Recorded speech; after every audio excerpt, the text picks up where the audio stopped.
بسم اللہ الرحمن الرحیم۔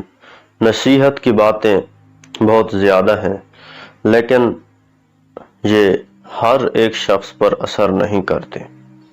اثر اس پر کرتے ہیں جو ان میں غور کرتا ہے۔ اگر ہم نصیحت کی باتوں کو سننا بھی گوارا نہیں کرتے تو ہم کبھی بھی نصیحت سے فائدہ نہیں اٹھا سکتے۔ تو ہمیں چاہیے کہ حق کی بات چاہے جتنی بھی کڑوی ہو، ہمیں اس کے بارے میں ایک بار سوچ ضرور لینا چاہیے۔ جب ہم سوچیں گے حق کے بارے میں، جب ہم سوچیں گے سچ کے بارے میں، جب ہم غور و فکر کریں گے تو ہم پر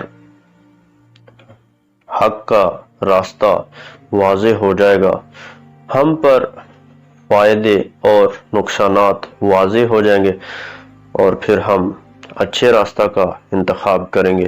تو اس لیے ہمیں سب سے پہلے غور و فکر سے کام لینا چاہیے، کیونکہ غور و فکر کے بغیر انسان کبھی بھی ہدایت نہیں پا سکتا۔